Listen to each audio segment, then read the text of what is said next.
I'm Rod Serling. You're listening to The Zero Hour. Suspense. I'm the Whistler. Yours truly, Johnny Dollar. Who is it? The Fat Man.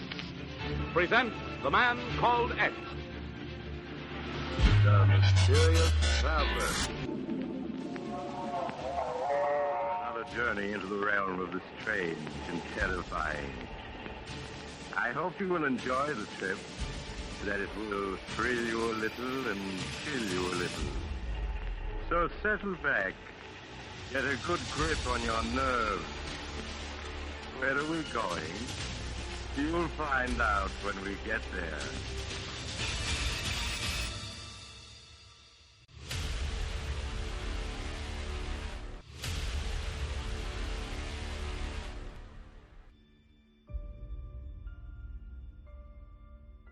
Hello everyone, and welcome to Drama and Theater, brought to you by Duane Old Time Radio.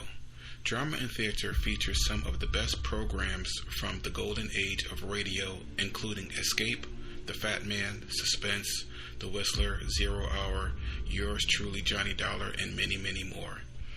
Before we start today's drama, if you enjoy what I'm doing, let me ask you to subscribe to my channel. Subscribing is 100% free, and you will receive notifications on new posts.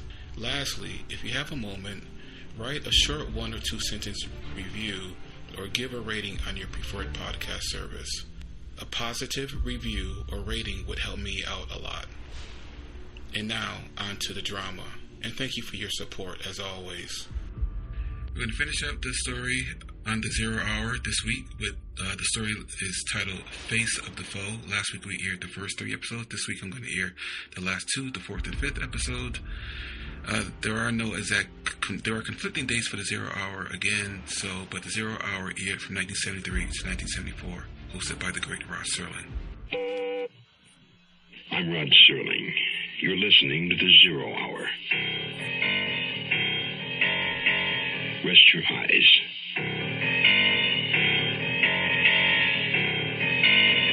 Exercise your imagination. This week, Patricia Power's eerie saga of a neighborhood besieged. Face of the Foe.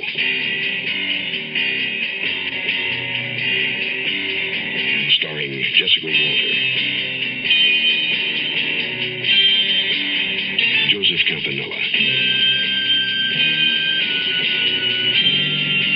and Judy Carne.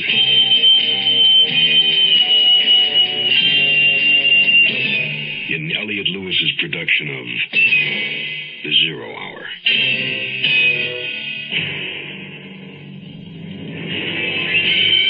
The Mutual Broadcasting System presents The Zero Hour. Sponsored in part by Beech Nut Chewing Tobacco and Quaker State Motor Oil. This is The Zero Hour on Mutual Radio.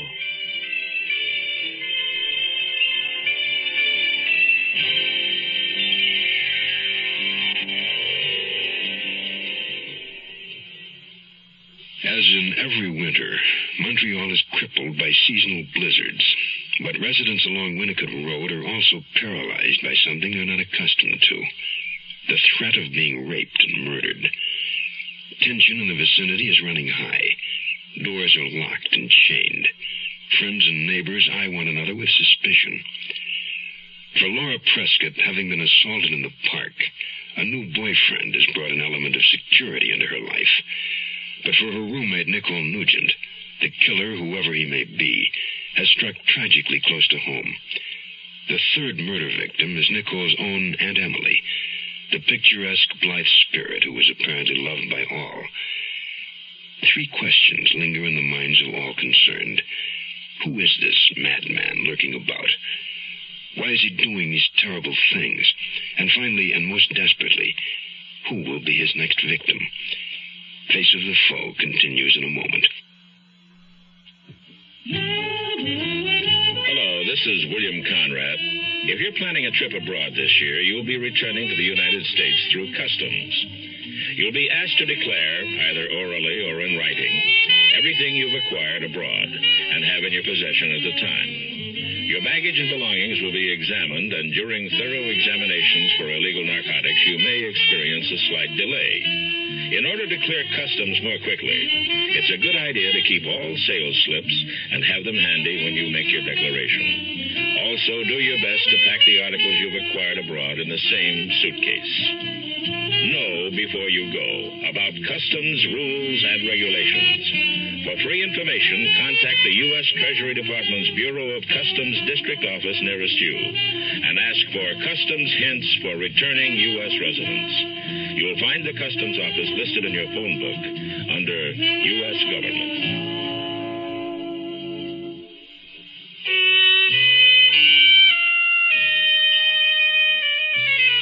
It was Monday morning, the day after Aunt Emily's murder. The sky was gray and heavy, with sweeps of angry black clouds that foretold a storm. The heavens, I thought, were protesting the slaughter of the innocent.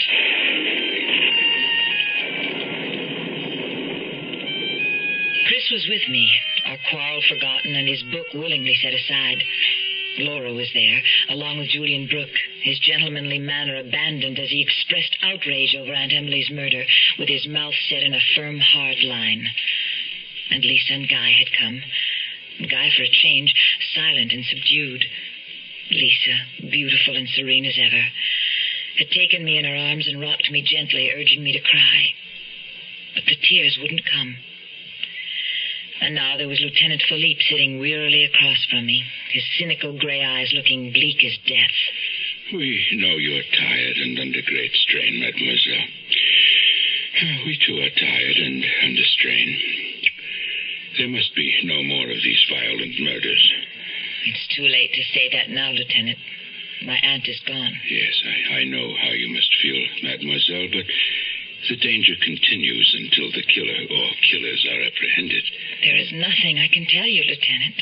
I can't imagine who would ever want to kill my aunt. Your aunt had 2 boys staying with her. Both boys seem to have disappeared. But she was good to them. They wouldn't have any reason to hurt her, except... Except what, mademoiselle? Well, one of them, Tony Bartha. My aunt was going to ask him to leave. She thought he was into the drug scene. He might have become angry and... Then, Mademoiselle Nugent, there was someone, after all, who might have had reason to harm your aunt, I suppose so, Lieutenant. It seems there's always someone. Lieutenant, was my aunt sexually molested? No, mademoiselle. She was spared that indignity. Although, as in the case of Elsie Grunberger, it may only have been that something frightened the killer away. And so my Aunt Emily, who loved life and lived it with such zest, now lay stiffly in a mahogany casket between a pair of flickering tapers in a flower-banked room of Hanson's funeral parlor, her eyes sealed forever against the world of Maya. A bewildering variety of people came to pay their last respects. The stunned and frightened remaining members of St. Simon's Choir, of course, and a dozen young monks from the Hare Krishna temple in saffron-colored robes with tilaks painted on their foreheads. A group from the drop-in center with Donald Hamill and Tony Bartha conspicuously absent. The supermarket clerk, the woman from the cleaning shop, the tea importer on Blurry where Aunt Emily had gone every month for her special blend of Darjeeling tea, who told me Aunt Emily had known almost as much about tea as he did, and a grizzled old shoemaker who said that Aunt Emily had been a woman after his own heart. She had always demanded that thick, stout soles be put on her shoes, none of those fashionable, skinny ones that wore out in no time. The shoes were for walking, weren't they? And she always had him put cleats on her heels so people could hear her coming. That was my Aunt Emily. I thought of her gleaming red motorcycle, stored away for the winter in her garage, and I knew what Aunt Emily would want me to do with it. If Donald Hamill ever returned, it would be his. It was the night following Aunt Emily's funeral, and Chris had suggested supper for just the two of us by the fire in his comfortable bachelor apartment. You're not eating anything, Nicky. What are you thinking about? Oh, I was thinking about my trip. Oh, this has certainly taken the shine out of it. Oh, but your Aunt Emily would be the first to urge you to go, despite everything. I know. That's why I'm going, despite everything. 3 weeks in Jamaica is just what you need. But it seems a bad time for me to go away and leave Laura alone in the apartment. If you think she's nervous about it, why don't you suggest she go and stay with a friend while you're gone? I think I will.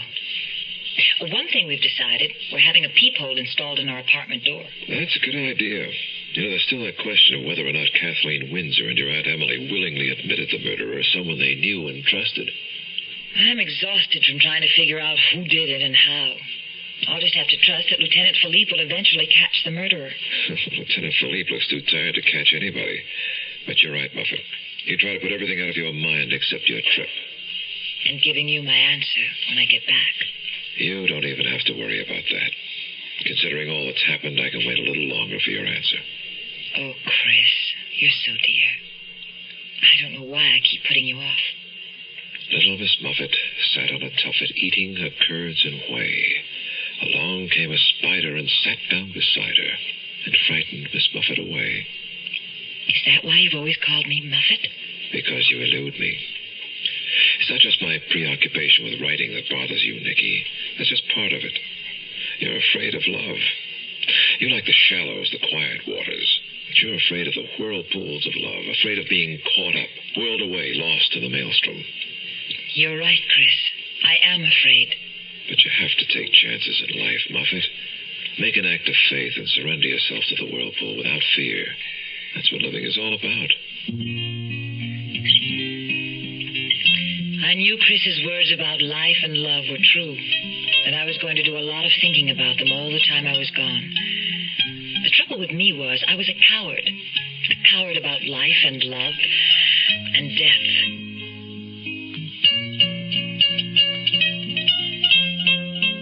My daddy was a mighty fine man. He taught me a thing or two. A woman can hurt, so you stay on your guard. And beech nuts the tobacco you chew. Them times we'd go fishing, my daddy and me. He'd tell me everything he ever knew. We'd go after big mouth in close to the bank. And beech nuts the tobacco you chew. Around here, beech nuts the word for chewing tobacco. And it's been that way, father and son, for a long, long time.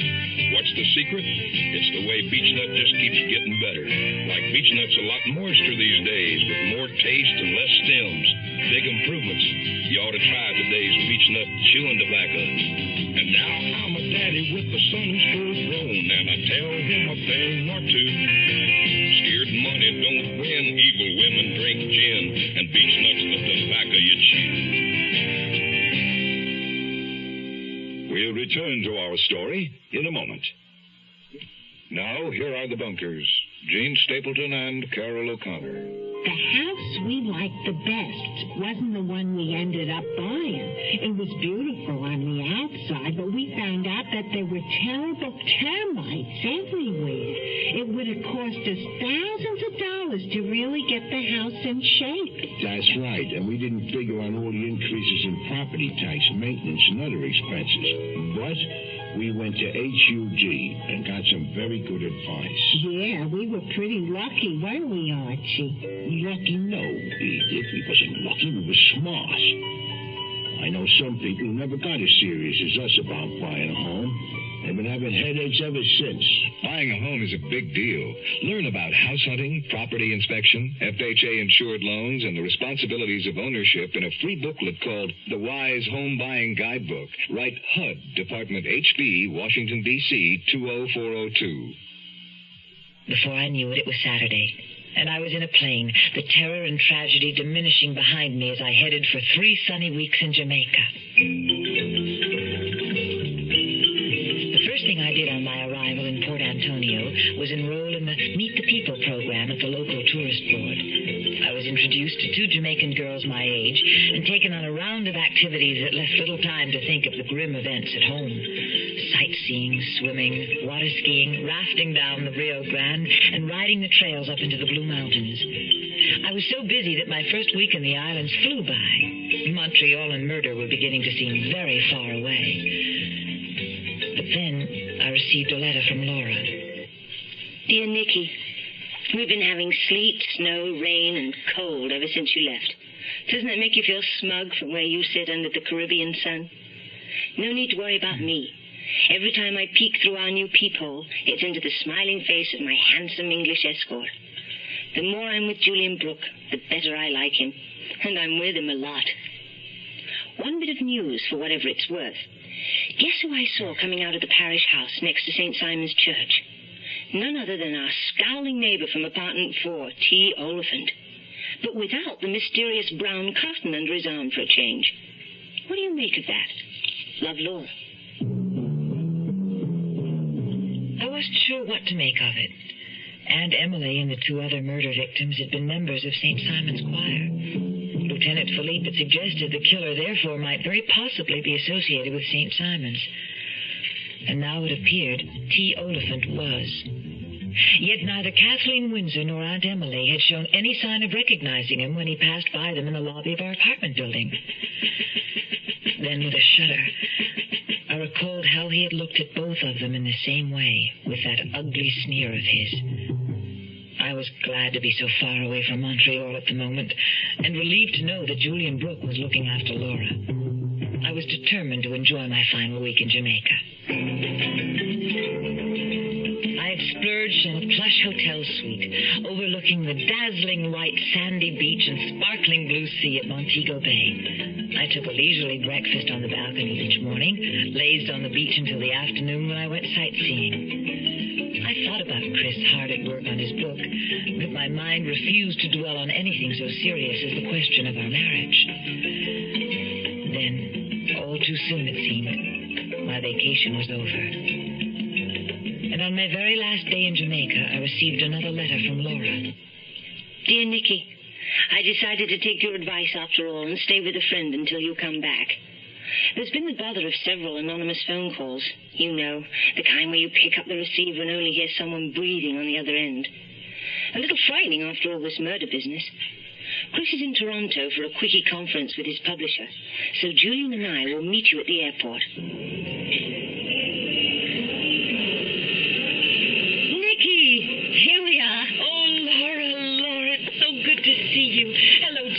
Welcome home, Nicole. Nicky, what a glorious tan.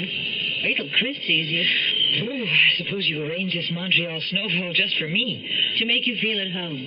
Laura and I had in mind taking you off to my place for a drink and a bite to eat as a bit of a homecoming celebration, if you're not too tired. I'm not too tired. I'd love it. Good. Then let's collect your luggage and be off. Julian Brooke had to be a very successful furniture designer. He drove us in his sleek black sports car to an opulent glass and steel structure in Westmount, where he escorted us up to his second-floor apartment, into a spacious combination living room library, elegantly furnished with sleek modular furniture and an impressive display of rare books, paintings, and sculpture. He poured us cocktails and graciously toasted my homecoming. I could see from the look he and Laura exchanged over their glasses that their relationship had been progressing well. A few moments later, a waiter appeared at the door with a catered dinner of delicious seafood. Just one of the services of the establishment. Catered meals at the tenant's request from the Penthouse restaurant. As you can see, Julian believes in living in style. Well, why not if you can afford it? You're not the only world traveler, Nicky. Julian is taking off for Rome next week. But not for a vacation, however. Purely business. I'm going to see Giorgio Bartoli, the Italian designer, about that new plant I'm opening. Oh, it sounds exciting. Don't get him started, Nicky. His passion for innovative furniture is almost equal to his passion for boats. And speaking of passions, I'm taking Laura to see her favorite Spanish dance company at the Club Midnight next Saturday evening. Do you suppose you and Chris might join us? It'll be my leave-taking party just before my plane takes off. Well, sounds lovely to me, but I'll have to check with Chris, of course. Julian will be going right to the airport, so if you and Chris come, I can ride home with you.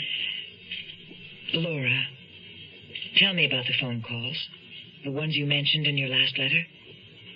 Oh, I imagine whoever it was has become discouraged by now, since I haven't been there to pick up the phone. I'm afraid it isn't so much those calls that caused Laura to abandon the apartment while you were away. Then what was it? What else has happened? I didn't want to write you about it while you were still on your vacation, Nicky. But now that you're back, you'll have to know. Know what? There's been another murder, I'm afraid. Oh, God, that makes 4. Was it another poor woman strangled? Yes. In an apartment on Queen Mary near Godfrey. Just a block over from Winnicott Road. Was she a member of St. Simon's Choir like the others? I don't know. The papers didn't say. It was a very sparse account. The police are under a tremendous amount of pressure, I suspect. 4 murders, and they don't seem any closer to an answer. There's a little town in western Pennsylvania called Oil City where they make peace of mind. They put it up in quart-sized green and white cans and ship millions of them all over the land to people who don't want to worry about their cars. This peace of mind for car owners is called Quaker State Motor Oil. The folks who make it are experts, men who really know motor oil, because that's been Quaker State's specialty for over 50 years.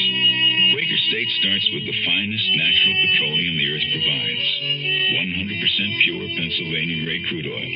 Then they put it through step after step of refining and fortify it to fight heat and rust and dirt and wear and give your engine the protection it needs. Quaker State Motor Oil.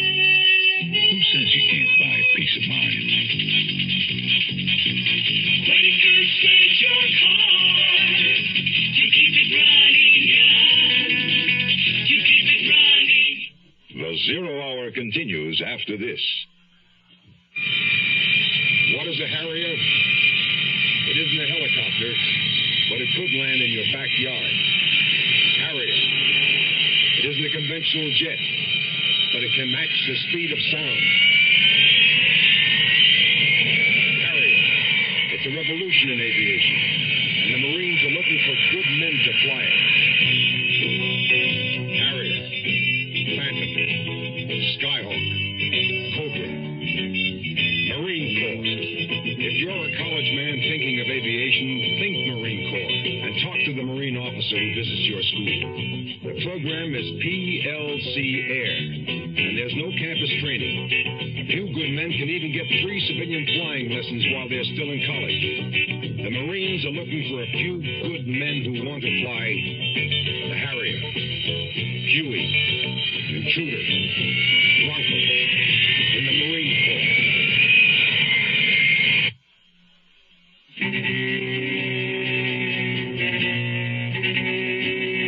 Another murder. The 4th, just 2 weeks after Aunt Emily's. And it had happened in a building just a 10-minute walk away from Laura's and my apartment. The police, looking for logic, searching for clues to construct a pattern, concluded the killings were the work of a disordered mind. A mind that knew no logic, had no pattern. When Chris called on his return from Toronto, I was grateful for the sound of his voice and the feeling of his solid, reassuring presence near me again. I hope Jamaica was more fun than Toronto. It was beautiful, but I'm glad to be home, now that you're home, too. Well, that makes 2 of us, Muffet. And you might be interested to hear that somebody else is back in Montreal, too. Who? Donald Hamill. Donald? Where is he? At the moment, bunking in with me. I found him and his guitar camped on my doorstep when I got in late last night. After that little talk he and I had at your place on his birthday, I guess he felt comfortable with me. You're a comfortable kind of person, darling. Where has Donald been? He hitched out of the city in a panic, but then decided to come back and try to clear things up as far as he was concerned. He's agreed to let me take him down today to give the police his story. What is his story? And where is Tony Bartha? Donald says he doesn't know where Tony is. When they left your aunt's house that last day, they split up. And according to Donald, that's the last time he saw Tony. And Donald didn't ever go back to Aunt Emily's? Yes, he did. About 6:30, according to him. He found the door open and your aunt lying dead on the kitchen floor. Then maybe it was Tony who killed her. It could have been. Anyway, that was Donald's first thought. He panicked and took off. Do you think the police will believe his story? I don't know, but I think I do. So do I. Well, I'll let you know what the police think over dinner tonight. How about the Carmen espresso at 7, okay?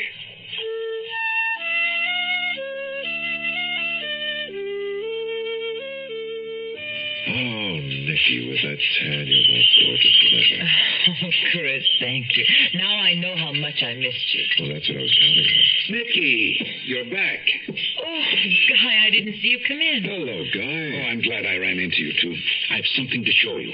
Look. It's a surprise for Lisa. Do you think she'll like them?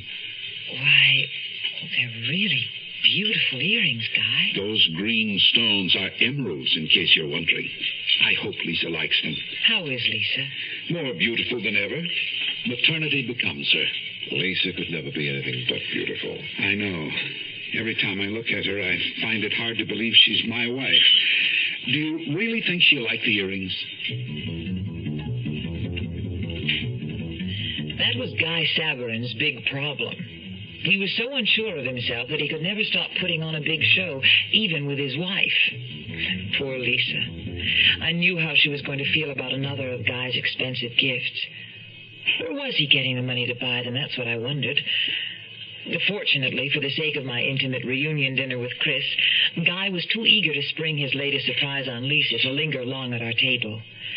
Between his deadline and the extra work I found piled up at the office after my 3 weeks away, Chris and I had no other chance to be together the rest of the week. By Friday evening, I felt up to nothing more than a light dinner and early to bed. As I opened the door on the quiet apartment, I realized it was the first time I'd been home alone since I came back, since the police had issued their grisly warning. I closed the door firmly and slid the chain lock into place. As I started for the kitchen...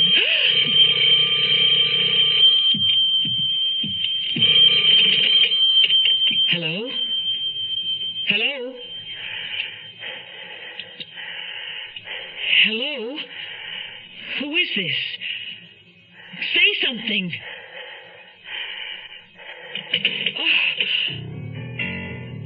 I dropped the receiver back on the hook, drawing my hands away as though the phone were on fire. A chill shot up the length of my spine.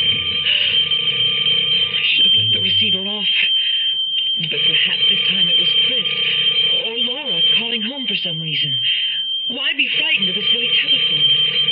Even if it was that creep calling back, I could just tell him to bug off. Hello?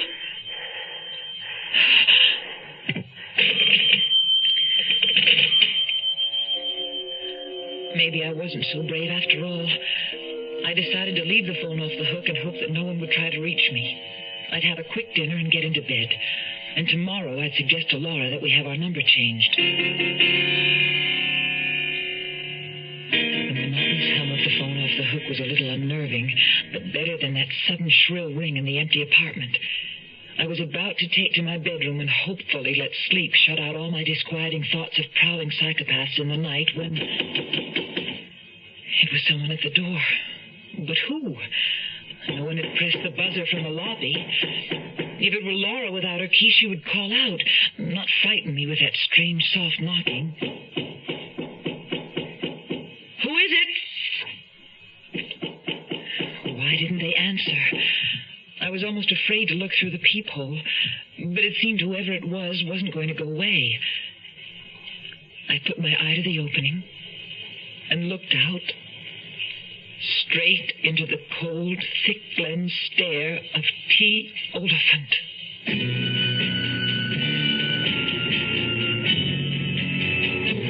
You are listening to Mutual's presentation of The Zero Hour.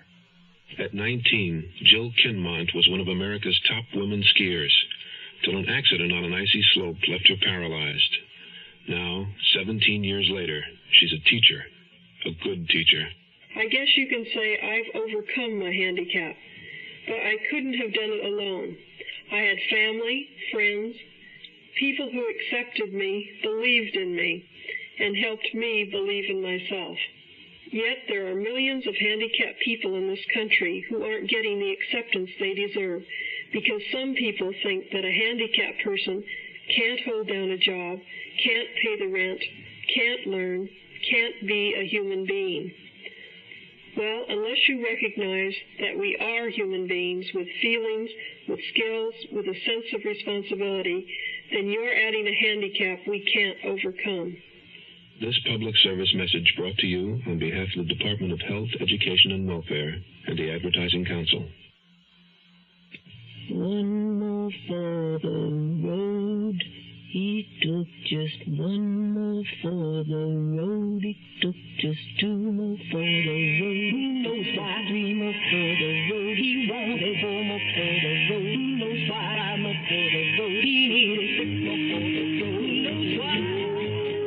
Well, the road was shining like a silver ribbon, and the family was looking at the view, and the kids were laughing, and they all were living, and they never even knew what hit 'em, what hit 'em, what hit 'em, what hit 'em.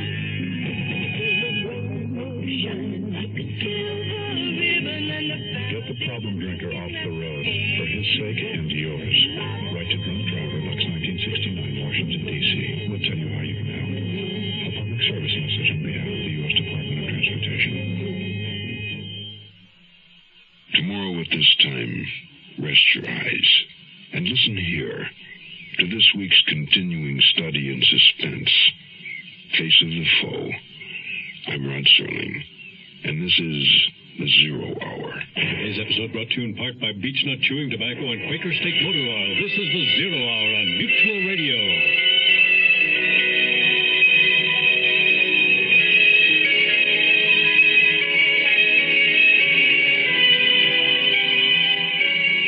You have been listening to The Zero Hour, a presentation of the Mutual Broadcasting System in association with Hollywood Radio Theater. Heard every weekday at this time. Rod Serling is your host. Zero Hour is produced and directed by Elliot Lewis. The Hollywood Radio Theater theme was played by Ferranti and Teicher and is now available on United Artists Records and Tapes. Hugh Douglas speaking. This is the Mutual Broadcasting System. I'm Rod Serling. You're listening to The Zero Hour. Rest your eyes.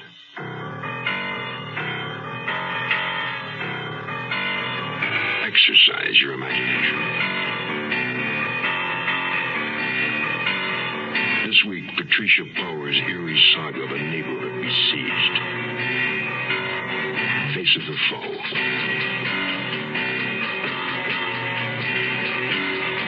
Starring Jessica Walter,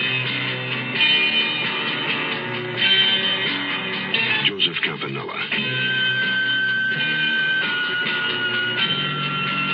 and Judy Carne.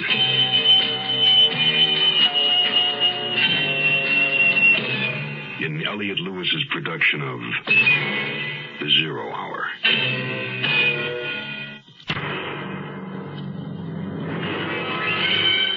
Mutual Broadcasting System presents The Zero Hour.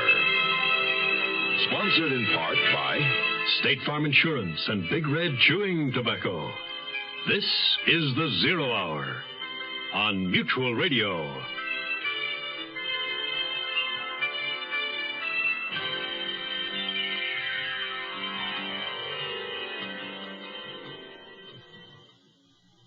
Winter at times seems interminable. After the first snowfall, the excitement is gone, and it's all the same. Cold, bleak, and dreary. For Nicole Nugent, a 3-week vacation in sunny Jamaica was just what the doctor ordered. And she returned to Montreal well-tanned, well-rested, and well-healed. She had missed her friends, and that was good. Friends are everything.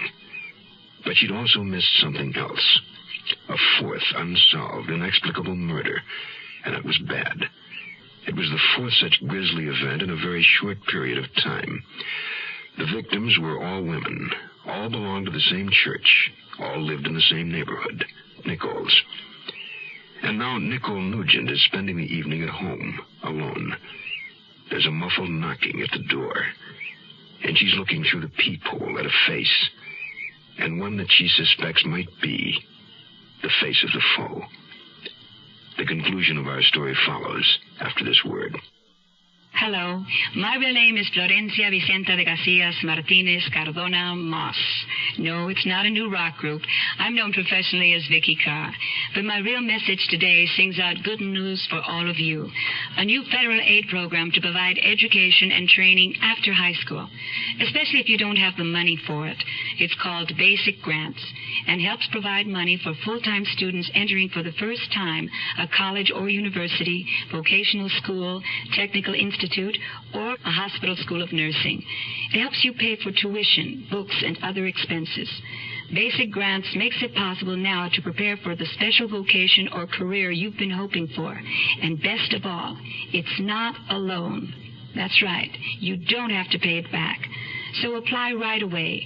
Simply contact the school or college you're planning to enter, or post office, or write Basic Grants, Box 84, Washington, D.C. Buena suerte, mis amigos.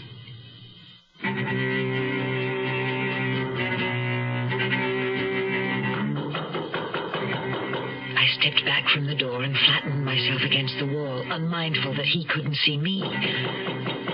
I wasn't going to answer. T. Oliphant terrified me. I remembered the awful look he had given Kathleen Windsor the night she was murdered, and Aunt Emily just a few days before her murder. And then I remembered something else. The time that he had looked at me in the same way. The knocking had stopped. I had been standing against the wall for several minutes. Perhaps he had gone. I looked through the peephole. There was no sign of T. Oliphant. I had a dinner date with Chris before we were to join Julian Brooke and Laura to see the Spanish dance troupe at the club midnight. The festive mood of the evening, however, got off to a slow start. I felt uncomfortably out of sorts with a vague headache that I hoped would not develop into one of my crippling migraines. And Chris was tired from working on his book at such a hard pace. I suspected he was weary of his responsibility for Donald Hamill as well. I always worry a little when I go off and leave him alone. He's a good kid, but so naive and impressionable. He could get into trouble a block from home. I guess that's why Tony Bartha was able to get such a hold over him. Well, at this point, I wouldn't say Donald's his own man. Tony persuaded him to try heroin once, you know. Donald didn't like it. But Tony held the fact that he tried it over his head like a sword. Threatened to tell the police Donald was a junkie if he ever breathed a word about Tony's drug-pushing activities. Is Donald frightened now that he's told the police everything? No, just relieved. Like I say, he's a good kid. I like him. So did Aunt Emily. As soon as Donald knows where he's going, I want to give him her precious red motorcycle. I know she would have wanted him to have it. Oh, he'll love it. Probably almost as much as he loves that guitar of his. When we joined Julian Brooke and Laura in the Starlight Room, we found Julian preoccupied with the weather, concerned that the snowstorm might prevent his plane from taking off. If it keeps up, I think perhaps I'd better check with the airport. The storm should let up by morning. It wouldn't be too much of a problem if your plane couldn't leave till then, would it? No, I suppose not. Well, let's not let a little snow dampen our party. Now, what would you two like to drink? Nicky? Manhattan, I think. Scotch and soda for me, please. I'll tell you what, I'll go track down our waiter on my way to the phone. I may as well settle this airport business if I can, so we can all relax and enjoy ourselves. Don't be too adamant about leaving tonight, darling. You know I wouldn't leave at all if I didn't have to. It's too bad he can't wait until tomorrow to leave. He's anxious to be there as quickly as he can. The opening of this new plant is very important to him. Laura was in luck. Julian came back with the word that the airport was socked in by the storm. There wouldn't be a plane out until morning at the earliest. I'd like to say I'm sorry, darling, but I'm not. Now you don't have to dash off before the evening's over. That upsets my plans in Rome a bit, but there's nothing I can do. And, of course, I'm not in any hurry to leave you alone. Well, no reason, then, why we shouldn't settle down to a pleasant evening. But only a few moments later, Chris was called away from the table to answer a telephone page. Julian had finished his drink and was doodling on a cocktail napkin, another ship in red ink, when Chris returned. Chris's face was set in a deep, worried frown. I'm sorry. I'm going to have to leave. It's Donald. He's in trouble. Got to get out of this city of night. Find me, oh find me, my city of light. Agent Darrell Hutchison of Garden City, Georgia, explains why personal service and car insurance is just as important as State Farm Mutual's low rates. We are not always the lowest price that an individual can find for insurance. So I have had people come by that have already gotten prices from other companies. They come by, and this particular time, we were a little higher than they were. But after talking with them, tell them that I can give them one thing that the other company cannot give them, and that is my personalized service. They know that I am here. I'm here to stay as an agent, and these points make a difference. They don't want to be treated as a number. They still want to be treated as an individual, especially when they have a claim problem. They want to be given service because that's what they're paying for.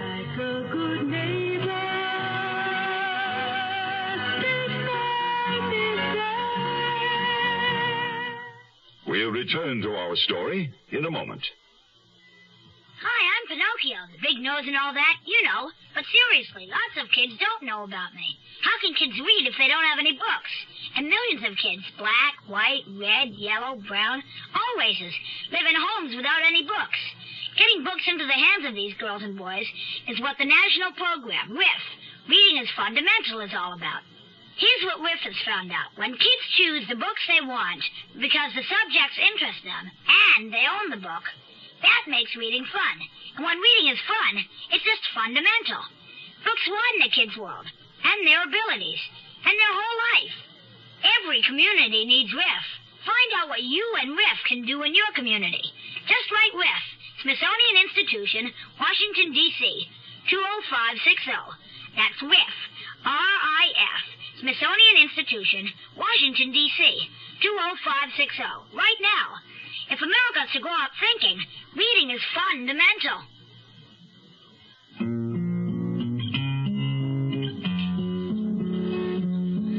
I'll be back if I can, or I'll call you later, Muffet. It's all right, Chris. Do whatever you have to. I understand. Look after my girl, will you, Judy? My pleasure, old chap. I watched Chris's big frame weave hurriedly among the crowded tables and disappear. Almost instantly, I wished I had gone with him. I was aware of the fourth chair at the table, now glaringly empty. Laura and Julian were a twosome. They didn't need me. I looked across the table at them when their faces suddenly blurred. I knew right away what was wrong. It was a migraine attack coming on. I had them 3 or 4 times a year, and I knew that after my sight blurred, a violent headache and nausea would follow in swift succession. Nicky, what is it? Oh, Laura, it's happening again. No, Nicky, not now, not here. I'd better go. It's so bright in here, and the noise. What is it? What's wrong? Nicky gets these attacks occasionally. Migraine. They're quite painful. She'll need to take the prescription the doctor gave her. It's all right. Now, you both stay where you are. I'll take a taxi. Oh, no, Nicky, we'll go with you. Of course. No, Laura. You've been so looking forward to this evening, and it's Julian's last night in town. But I know how sick you get. You can't go home alone. I'll be all right once I get there. There's nothing for anyone to do. I'll just take my pills and get into bed. If that's all there is to do, I'll see you home. I can get you there faster than a cab, especially in this storm. No, really. I insist. Laura can wait here so she won't miss any of the show, and I'll return as soon as I know you're comfortably bedded down. Are you sure you'll be all right alone, Nicky? Of course. Once the medicine takes hold, I'll sleep. Help her out quickly, Julian. She looks faint. I'll ask the head waiter to look out for you, Laura, and I'll be back in about 30 minutes.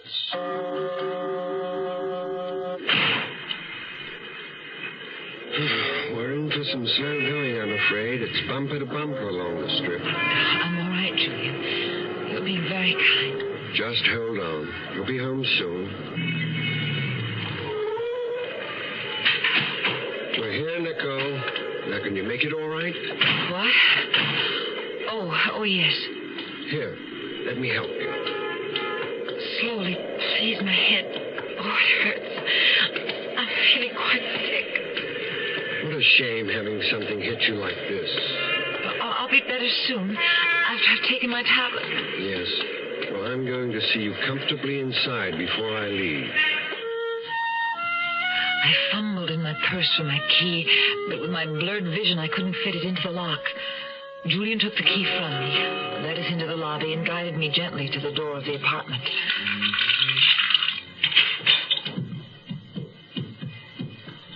There you go. And here are your keys. Oh, thank you, Julian. I'll be all right now. You get back to Laura. She'll be worried. I want to make sure you're settled first. Let me take that wet coat. You better let me help you off with your boots. No, I can manage them. I bent down to pull off my boots and felt myself sinking under a wave of nausea and dizziness. Julian caught me. His strong hands were on my shoulders, and then, suddenly, at my throat. Julian! What Too bad you became interested in China clippers, Miss Nugent. That was your Aunt Emily's mistake. I don't understand. Never mind. It doesn't matter. Nothing matters now.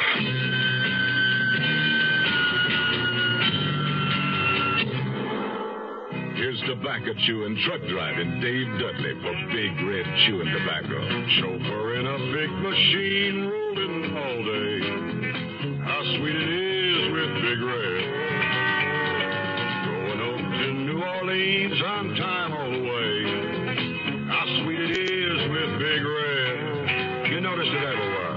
More folks chewing Big Red Chewing Tobacco. Truck stops and the coffee's hot and conversation's fine.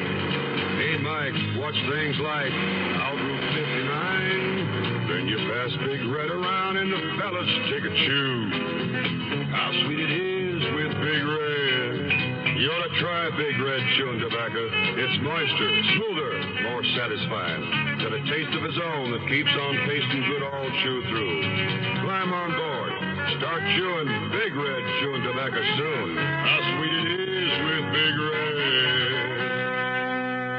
The Zero Hour continues after this. Charlotte, I'm home. The supper's not ready, Chester. Should I go back to the office? No, stay. Well, what are we having? Tuna casserole. Sure. We had tuna casserole last week. It's the same one. There was some left over. I'm not hungry. You said we have to start watching our pennies. I would rather starve than eat tuna casserole again. Well, when we got married, you said you loved tuna casserole. Well, before you get married, you love everything. Oh, I'll put it on a different plate. Maybe it'll taste different. Charlotte, you know I hate tuna casserole. Well, close your eyes and pretend it's steak. Sure. Well, why don't I close my eyes and pretend I'm a retired millionaire and you're the galloping gourmet? Gourmet. Social Security can't help Charlotte's cooking, but it can help Chester's retirement plans. Today, nearly 17 million retired workers and their dependents are getting Social Security retirement benefits. And for nearly everyone 65 or over, Medicare benefits are available to help pay hospital and doctor bills. For more information, call your nearest Social Security office.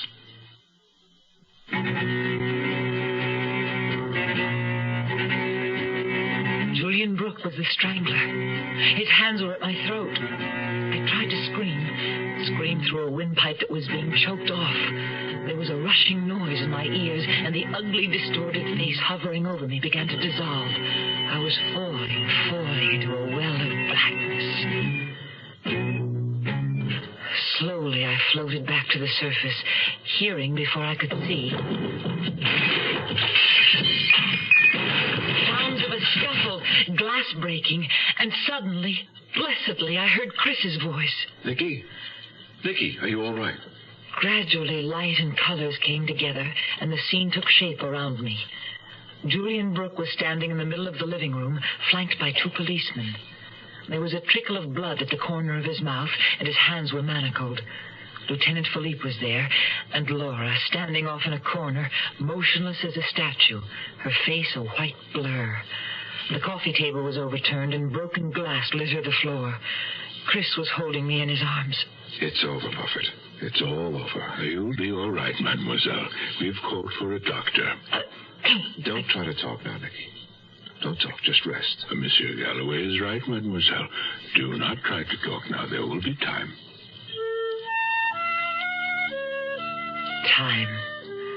Time to sort out the terrible puzzle whirling round in my brain. Charming, well-bred Julian Brooke had tried to kill me. He had killed my Aunt Emily. Why? What did he mean about China clippers? How did Chris and the police arrive in time to save me? And poor Laura, how was she going to take all this? Somehow that concerned me more than anything else. It's just so hard to believe that it was Julian all along. There are still so many things I don't understand. Oh, I'm not sure I want to. It's all so dreadful. I just thank God you were saved. Everything is still a jumble in my head. I hope Chris gets here soon with Lieutenant Philippe.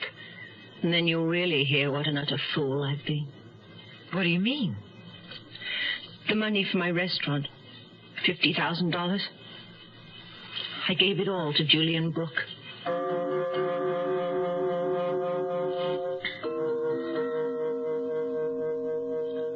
Do not worry, Mademoiselle Prescott. Your money is safe and it will be returned to you. But to begin with, Mademoiselle Nugent, let us hear the exact words Julian Brooke spoke to you as he was making the attempt on your life. He said, "Too bad you became interested in China clippers, Miss Nugent. That was your Aunt Emily's mistake." Mm-hmm. And you had no idea what he meant by that? I still don't, Lieutenant. Monsieur Galloway will explain. You see, Nicky, Julian Brooke thought that you had the sketch. What sketch? Well, let me begin at the beginning, darling. Remember the night after Kathleen Winds's murder? You had the flu and I brought in some Chinese food for us? Yes, I remember. Well, you had just read about the murder in the paper and were pretty upset. You went in to take an aspirin. That's when I noticed the sheet music on your coffee table. Just one sheet. And it had Kathleen Winds's name on it. She'd just come from choir rehearsal, and she had an armful of music and books that she put down on the table. Yes.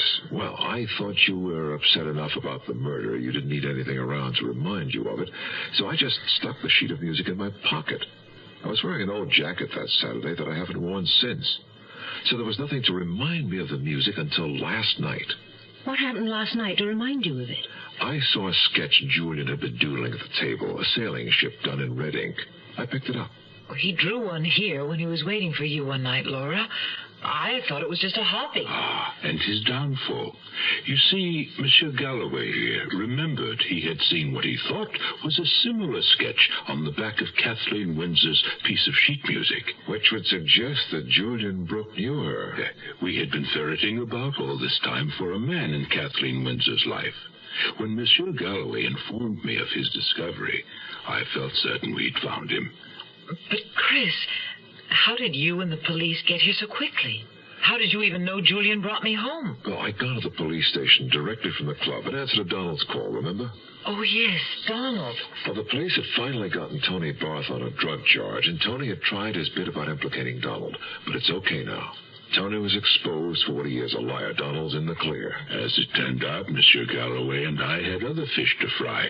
When Lieutenant Philippe confirmed my suspicions, I called the club midnight to warn you about Julian. Laura answered the page and told us Julian had taken you home. I took a taxi from the club. And the police and I got here as soon as we could. And you got here just in time. If we hadn't got caught in traffic. Yeah, well, thank God for icy roads. Brooke tried to make a run for it, of course, headed for your balcony. But the lieutenant here brought him down with a beautiful flying tackle. At the expense of your glass coffee table, I'm afraid. But I still don't understand. Why did Julian Brooke try to kill me? When he saw his sketch was gone from the table at the club, he thought you had taken it, that you must have connected it with the sketch on the back of Kathleen Winds's music, as he knew your Aunt Emily had. Then that's what he meant when he talked about China clippers and Aunt Emily's mistake. Precisely, mademoiselle.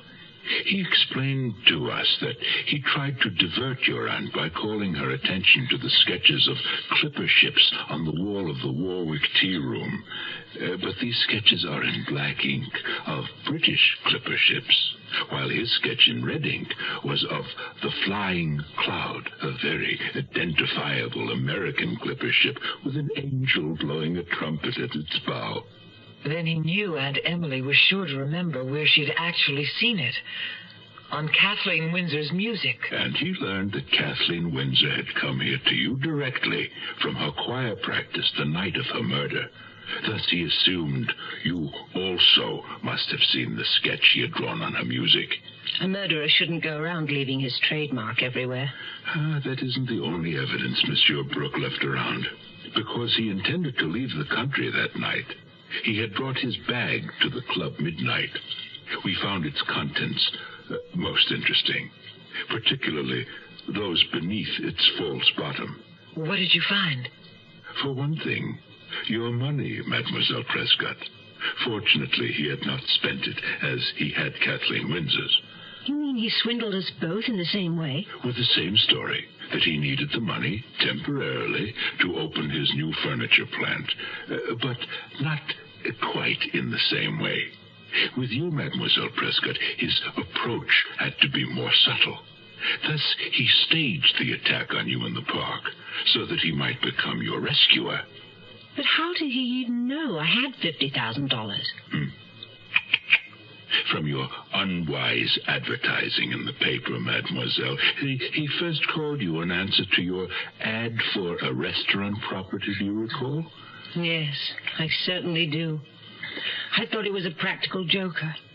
But the voice, it wasn't Julian's. I'm afraid it was, Mademoiselle.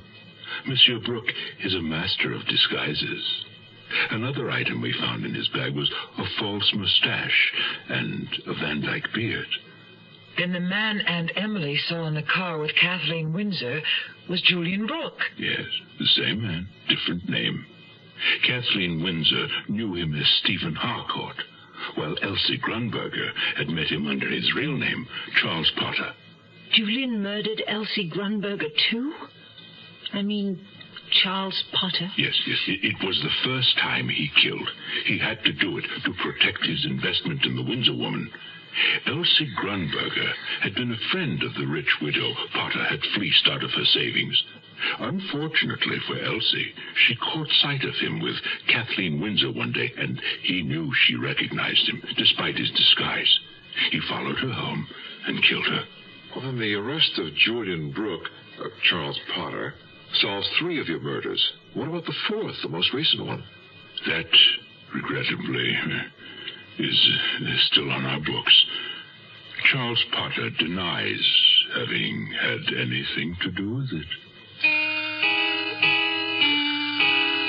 It is a month now since that fateful Saturday when the mask was ripped off Julian Brooke and the face of the foe revealed. Laura has found a location for her restaurant and is hard at work trying to forget all that happened. Meanwhile, I've learned not to judge people by the faces they wear. T. Oliphant may be something of a woman-hater, but it turns out that all those brown cartons of his contain toys that he makes and delivers regularly to St. Simon's Parish House as gifts for needy children.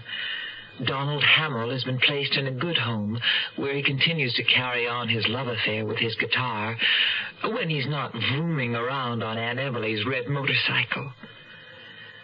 The snow lies deep now on the graves of Aunt Emily, Kathleen Windsor, and Elsie Grunberger. But of course, Lieutenant Philippe continues to caution us to lock our doors, reminding us that there is still a murderer loose in Montreal. Asphalt and concrete, neon and steel. Nowhere, anything real. Bolted doors on the houses. Shuttered doors on the hearts. Broken dreams in the concrete. You are listening to Mutual's presentation of The Zero Hour. At 19, Jill Kinmont was one of America's top women skiers, till an accident on an icy slope left her paralyzed. Now, 17 years later, she's a teacher, a good teacher. I guess you can say I've overcome my handicap, but I couldn't have done it alone. I had family, friends, people who accepted me, believed in me, and helped me believe in myself. Yet there are millions of handicapped people in this country who aren't getting the acceptance they deserve because some people think that a handicapped person can't hold down a job, can't pay the rent, can't learn, can't be a human being. Well, unless you recognize that we are human beings with feelings, with skills, with a sense of responsibility, then you're adding a handicap we can't overcome.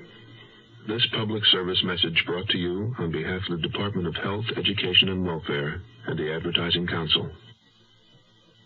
Sir, we're asking people what they know about different organizations. I'm sorry, I'll never join anything again. No, we're not asking you to join. See, I'm a disgruntled member of the Mammal of the Month Club.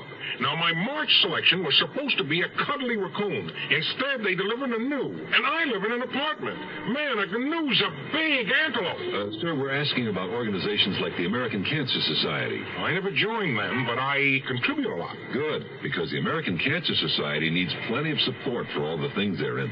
For instance, there are numerous educational activities like telling people how important checkups are and knowing cancer's warning signals. That helps save lives. I thought the Cancer Society was mostly research. No, it's service, education, research, and then some. Well, maybe I'll join the American Cancer Society. Good. The society needs volunteers as well as contributions. You know what my June mammal selection was?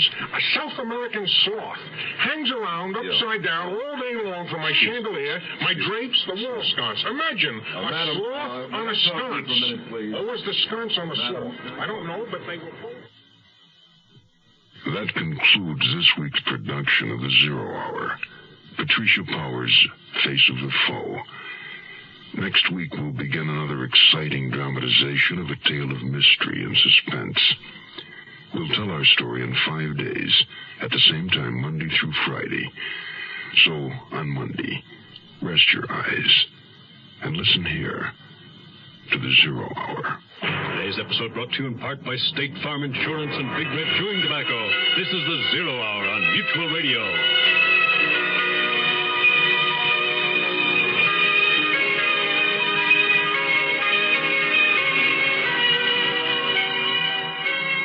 You have been listening to The Zero Hour, a presentation of the Mutual Broadcasting System in association with Hollywood Radio Theater. Heard every weekday at this time. This is the Mutual Broadcasting System.